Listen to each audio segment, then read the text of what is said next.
L'AG s'est prononcé contre le rallongement du calendrier, tout en sachant que ce rallongement du calendrier, il ne dépend pas de nous, mais il dépend de la décision du Sénat dans la réunion de demain. Les étudiants de la fac de lettres d'Angers ont tranché ce midi après près de 3 heures de discussion en assemblée générale. Le vote est serré, mais la majorité des étudiants rejette la décision du ministère de l'Éducation de rallonger de 3 semaines la durée des cours. Décision prise pour étoffer les cours supprimés pendant le blocage. Au lieu de finir début juin, les étudiants finiraient à la fin du mois de juin, ce qui pose problème. Il y a le problème des étudiants, comme on a pu le voir, d'anglais, qui partent pour toute la promo de L3 quasiment, qui doivent faire des stages à l'étranger. Donc ça pose, ils doivent partir dès le mois de juin, donc ils ne sont pas disponibles. Ça pose le problème, moi je suis dans ce cas-là, des étudiants qui doivent travailler. Moi j'avais prévu peut-être, en ayant mes examens du premier coup, commencer le travail dès le 10 juin ou dès le 12 juin. Donc ça me repousse d'un mois, c'est vrai. Donc il y a ce problème-là, il y a le problème aussi des bourses. Le mois de juin, généralement, les bourses sont plus là. Et il y a le problème des logements. Généralement, il y a certains étudiants qui rendent leur logement pendant l'été pour ne pas leur payer les charges et qui ont posé leur préavis depuis 3 mois. Cette décision de l'Assemblée générale étudiante sera présentée demain lors du conseil d'administration de l'université. Reste à voir quel poids aura cette consultation des étudiants. En cas de maintien de ces 3 semaines supplémentaires par le conseil d'administration, certains étudiants parlent d'un éventuel nouveau blocage de la fac. Écologie oblige, ce n'est pas une première pierre qui a été posée ce matin, mais un arbre qui a été planté pour le lancement officiel des travaux d'Oxylane Village. Ce site, implanté sur la zone du Moulin Marcille au Pont-de-Cé, comprendra notamment un magasin Décathlon de 6000 m², une salle de remise en forme et divers espaces dédiés à la pratique sportive qui permettront aux amateurs de s'essayer en particulier au roller, à l'équitation et même au vol en montgolfière. Quant aux objectifs annoncés de fréquentation, ils sont plutôt conséquents. On s'est fixé un chiffre ambitieux de 1 million de visiteurs. Donc ça ne veut pas dire que des clients, c'est vraiment des visiteurs que nous souhaitons accueillir pour la première année.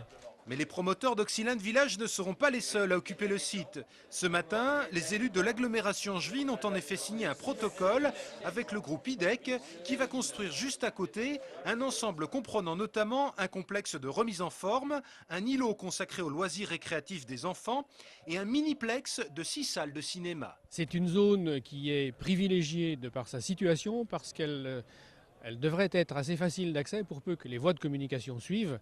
Il est prévu notamment un accès direct de la rocade. J'espère que la liaison sud aussi se fera pour permettre aux gens du sud de l'agglomération de venir sans encombre sur ce site.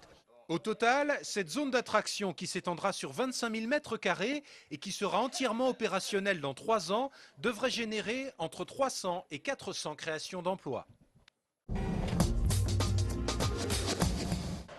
L'information est désormais officielle. Le groupe Soviba, qui possède l'abattoir du Lion d'Angers, vient d'être mis en examen, notamment pour blessures involontaires et tromperie sur l'origine et la composition des marchandises.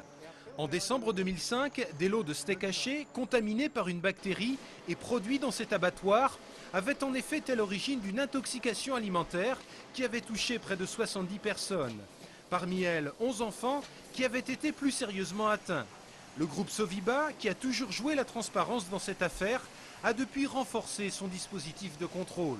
Suite à cet incident, nous avons effectivement renforcé l'équipe qualité avec l'arrivée d'un nouveau directeur qualité, avec 2 cadres en charge de la qualité. Nous avons multiplié par 3 le nombre d'heures de formation concernant les bonnes pratiques d'abattage. Nous faisons 25 000 analyses par an concernant l'hygiène de nos productions. A noter que tous les lots de steak haché produits dans cet abattoir du Lion d'Angers sont désormais contrôlés systématiquement pour vérifier l'absence de cette bactérie. Une nouvelle entreprise angevine touchée par la crise. À Saint-Barthélemy d'Anjou, l'usine Bosch Système de freinage pourrait supprimer 40 postes d'ici la fin de l'année pour faire face à une baisse des commandes. C'est ce que la direction a annoncé hier à ses 490 salariés. Pour l'instant, ces suppressions de postes ne sont encore qu'une hypothèse. Mais pour surmonter la crise, Bosch a déjà réduit à 0 le nombre de ses intérimaires.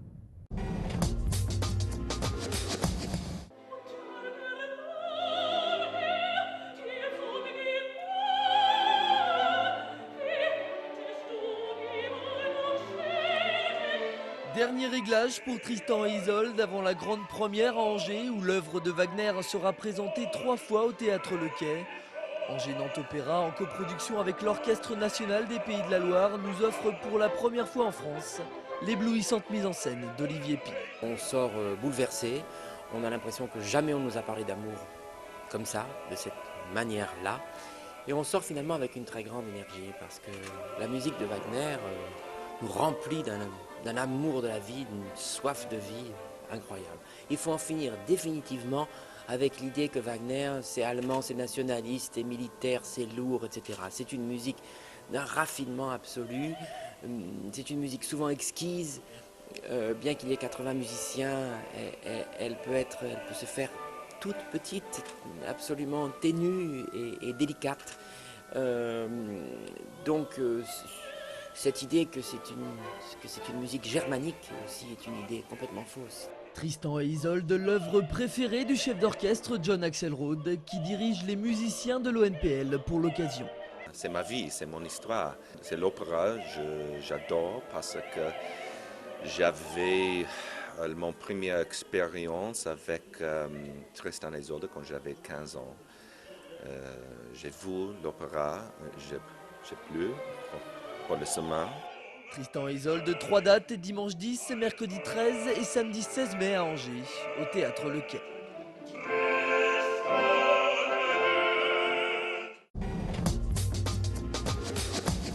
On termine ce journal sous le soleil et en musique.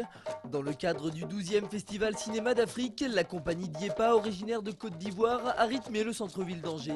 Des plus jeunes aux plus anciens, une centaine de badauds s'est réunie dans le jardin du Mail pour admirer les 5 danseurs et leurs 3 percussionnistes. Ambiance.